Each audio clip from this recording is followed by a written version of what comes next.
questions.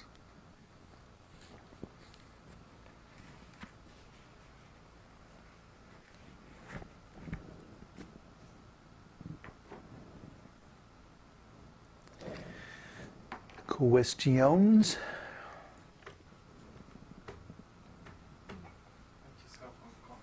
Okay. I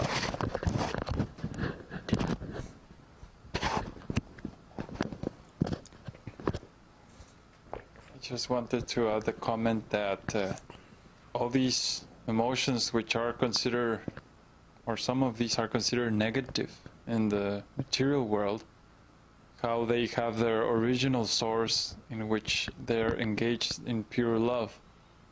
Because there's many times people ask, well, why is there envy, or why is there this and that? And all those things can be used for serving Krishna. And they're beautiful when they're in that context. It's just when we come to the material world and use it in the material conception of life, then it's always miserable and nasty, not desirable. That's why the material world is called a perverted reflection of the spiritual world. The same things, just like when Krishna told Radharani, I'm going to leave you, and then he disappeared. And then she fell on the ground. She's not suffering. She's experiencing ecstasy.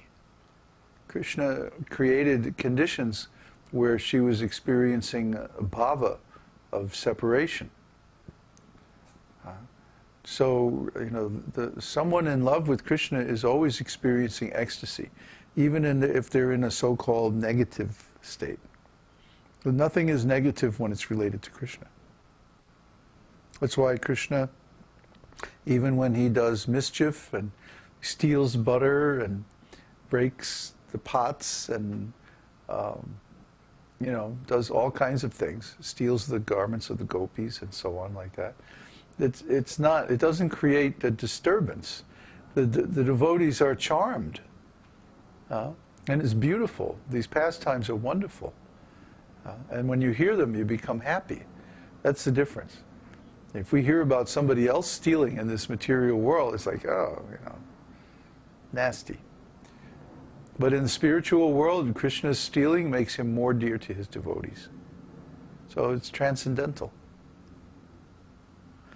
It's not that in this material world that we can steal and say, oh, we're devotees, so it's okay. That's sahaja. But in the spiritual world, the devotees and Krishna engage in these pastimes, and there's no loss. Because everything is provided by Krishna in total abundance and opulence. And everyone has far more than they could ever need or want. And they're simply satisfied by their devotional service to Krishna. There's no shortages of anything. So so-called stealing by Krishna is really a sign of his affection for his devotees. He wants to take their offerings, even if they're not offering. That's his mood, see. He wants to benedict his devotees, so he takes the offering instead of waiting for it to be offered. He just comes and gets it. It's his anyway. Everything is his. So if he wants to take it, hey, that's fine.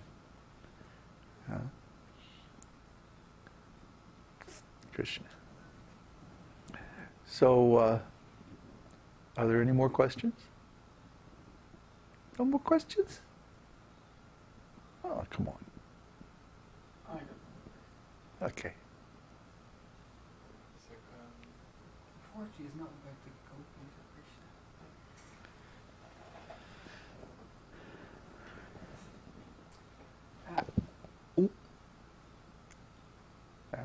At the start, you mentioned that some people worship the demigods, even though it's mentioned that they have to do it for millions of years to get any benefit from it.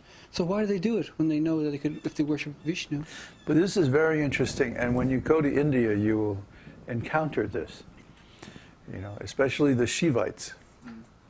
They worship Shiva, even though it's understood and very, very clear in the Vedas that Shiva is not the Supreme Personality of Godhead. still they have a whole bunch of bogus scriptures that they have created that assert that Shiva is the supreme. And so then they worship Shiva on the basis of these scriptures. And they go on and on and on about it. And you know, once you meet one, it's like you've met them all, because they're pretty much all the same. So what it really comes down to, the bottom line, is that Shiva gives them material benefits.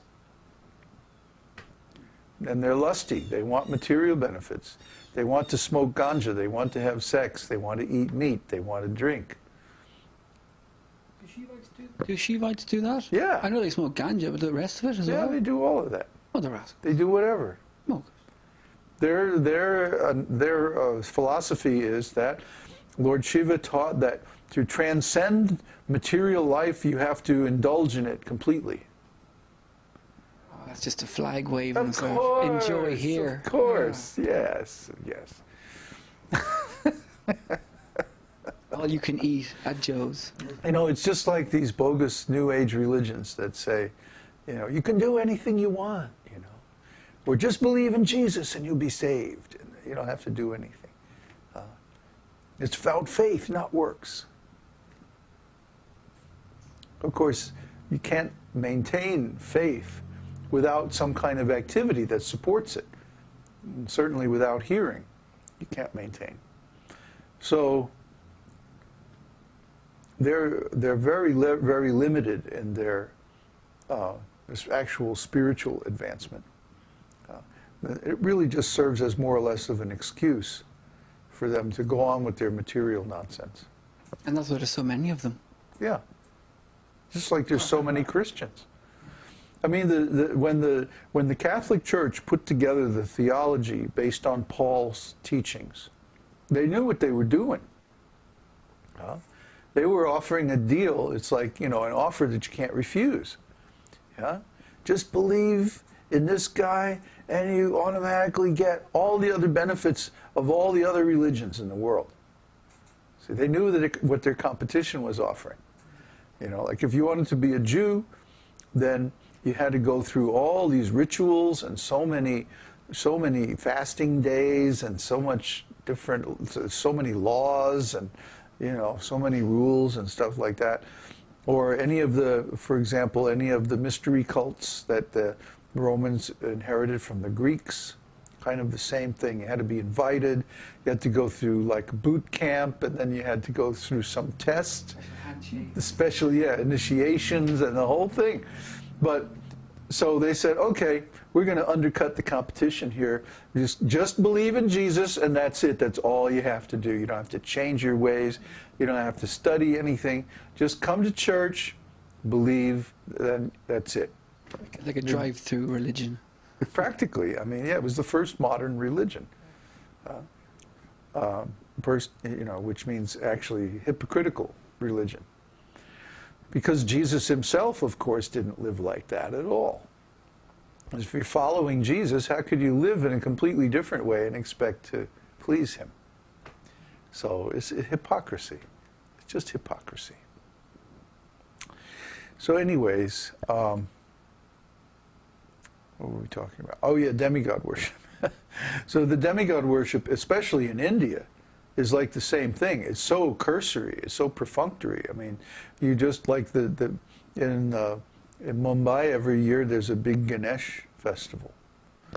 And again, the idea is you worship Ganesh and then you get all these material benefits. So what do? They get a clay statue of Ganesh, decorate it very nicely, worship it for 3 days, and then they throw it in the ocean. Oh, yeah. Get rid of it, no problem. Yeah. I mean, so what? It's like, the whole point is it's temporary, right? So it's just like, just like the meat eaters in Bengal who worship Kali. And they slaughter a goat in front of the goddess. And before they kill the goat, they whisper this mantra in the goat's ear that in this lifetime, I'm going to kill you. In the next lifetime, you can kill me. You got a deal? Yeah, it's a deal. Okay. That's not a very good deal, you know. It means you're going to come back as a goat, basically. So, duh. You know, they really don't believe in what they're doing. If they believed it, they wouldn't do it. But they are cynical. They're saying, I'll enjoy today, and then tomorrow I'll get out of this deal somehow or other. So they're rascals. See, we don't even bother preaching to people like that. Why even waste our time? Because they're insincere.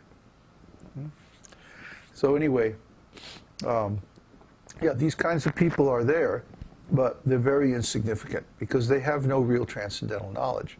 Their knowledge is taken away by Krishna because they're not sincere, because they don't surrender.